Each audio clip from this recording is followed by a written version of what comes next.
Okay, this is Thursday's grammar class time. So we'll get right to it. Let's go ahead and classify a sentence together and kind of keep practicing and keep up our skills with our question and answer flows and how to identify the different parts of speech when we're classifying a sentence. Okay, so our sentence is, during the holidays, our basketball team will not practice at the gym. And we always want to identify our subject noun first. So we always want to ask ourselves, who or what is this sentence about? Okay, well, this sentence is about what? Ooh, this is kind of tricky.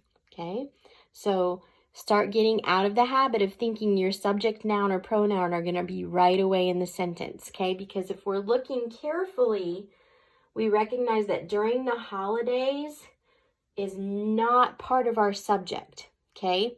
This is describing something, and we're going to get to it in a minute. But who or what is this whole sentence about?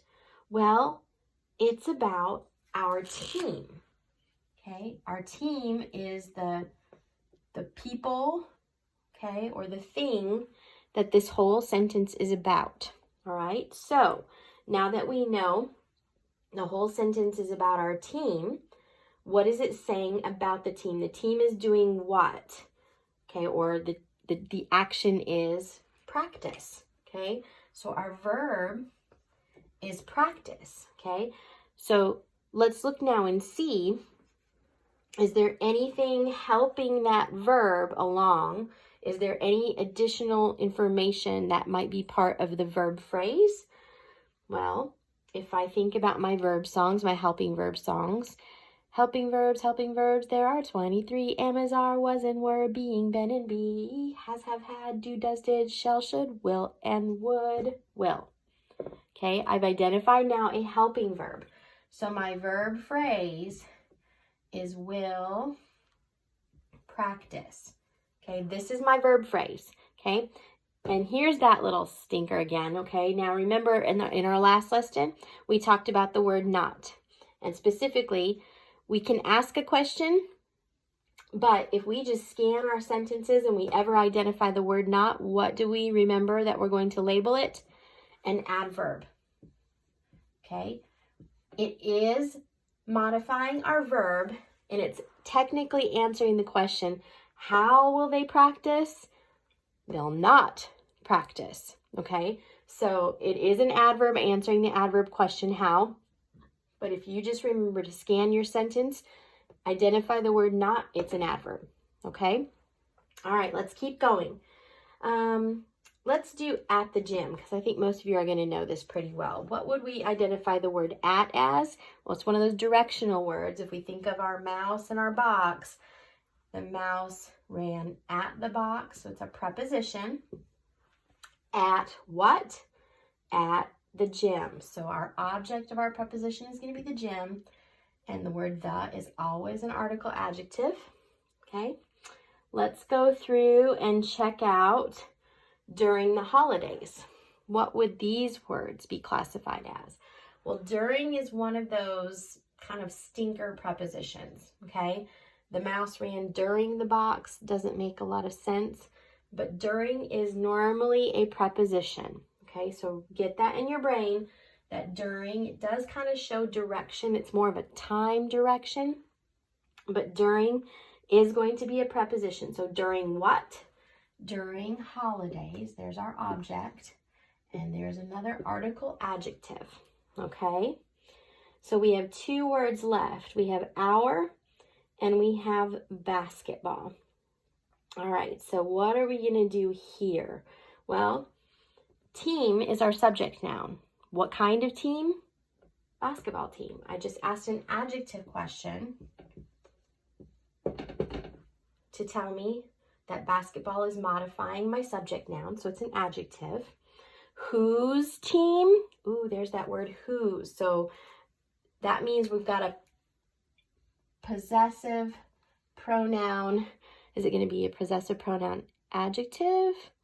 Yes, it is. Okay, possessive pronoun adjective is the word our, because it answers the question whose, and it's still modifying our noun. Okay, now, this is one of those inverted word order sentences, okay? Our subject is not coming first anymore all the time. Remember to be thinking that. So because this sentence is starting with a prepositional phrase, that is modifying our predicate, or our verb, excuse me, okay? So it has to be underlined twice. It's part of the predicate, okay? Our basketball team is our subject, okay? We're going to divide this sentence between our subject and our verb phrase, okay? That's where our sentences will be divided between complete subject and complete predicate. Complete predicate is between our subject nouns and our verb phrases. So, will not practice at the gym. We have our complete predicate and our complete subject, okay? If we needed to fill out a noun chart and ask what the nouns in this sentence would be, remember it's always going to be our subject. Noun is always going to be a noun identified in our noun chart. Its job is to be the subject noun, okay? But objects of the preposition are also always going to be nouns, okay? They're person, places, or things. So holidays and gym are also going to be included in a noun chart. Our simple subject is team, and our simple predicate, remember, is our full verb phrase now. It's not just the main verb. It's will practice is our simple predicate, okay? All right, let's move on. This lesson is going to piggyback off of the lesson we did on Tuesday, okay? We talked about quotations, end quotations, and how to punctuate them and capitalize them. We also talked about that little sneaky adverb not, okay? Well, today I want to talk about a couple more negative words, okay? Negative words have the meaning no or not, okay? And we did that with the word not, which is an adverb. But there are several, okay? There are several other words considered negative words. So, let's see. We have to remember that the adverb question that we would ask most often to identify these negative word adverbs is the question how, okay? But it's good to know some of these other negative words like the word not, so that if you scan your sentence and you see any of these negative words, you'll be able to know right away to ask the question how and see if that answers your question and identifies an adverb. So some other negative words might be no, not, neither, nobody, nowhere,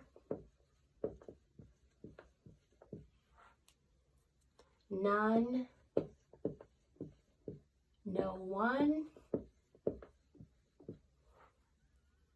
never, and nothing, okay? And you can find this list at the bottom of page 349 in your text, okay? That's where I am. But these negative words have the meaning of no or not. We don't ever want to use more than one of them together in one sentence, because that's what we call a double negative, and it's not proper grammar, okay? So, you would never use, for instance, the words neither or neither and none in one sentence. I can't even think of an example of it right now. My brain is not functioning in bad grammar right now. So just do not use more than one negative word in a sentence at any one time, okay? Turn to page 351 in your textbook. We're going to continue talking about quotations today. In the last lesson, you learned about end quotations, and today we're going to be talking about beginning quotations in this lesson, okay? So, go ahead and erase my whole board here. All right, on page 351,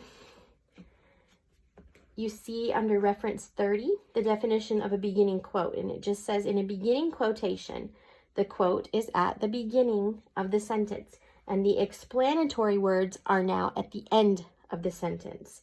So you're going to use 4 steps again to identify, or excuse me, 4 steps to punctuate a beginning quote, okay? So again, your first step to punctuate a beginning quotation is going to be to place your quotes around what is being said. Okay, so the first thing you want to do if you see somebody speaking directly in any writing is you want to identify what's being said, and you want to put those quotes at the beginning of what's being said and at the end of what's being said. Okay, that's the first thing you're going to do. All right. Then you're going to put a comma at the end of the quote before these quotation marks. So quote, words, comma, quote. Okay? Remember, this is a beginning quote. So when the talking starts first at the beginning of the sentence, you're going to put the quotation marks and a comma. The reason you're going to put a comma is because this sentence is going to keep on going now. Your explanatory words are going to be back here at the end now. Okay? And then you're going to put a period or an end mark at the end of the explanatory words. Okay? Your second step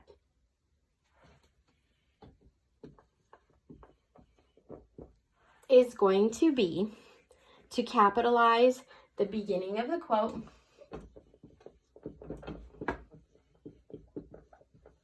the first word of the quote,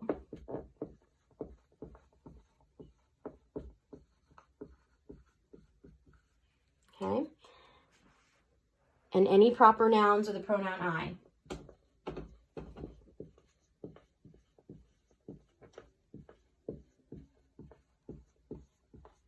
Okay, so everything after the quotation, you don't have to remember to capitalize anything unless it's a proper noun or the word I. So the only thing that's going to get capitalized is the first word in your quote, okay, other than proper nouns or the pronoun I.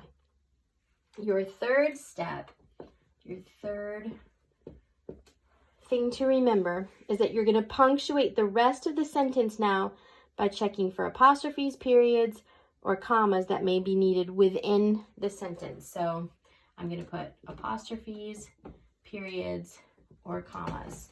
Okay, now you're checking for punctuation. Okay, and then your fourth step is to check your pattern again, which just means, do you have a beginning quote with the quote at the beginning and then the explanatory words at the end?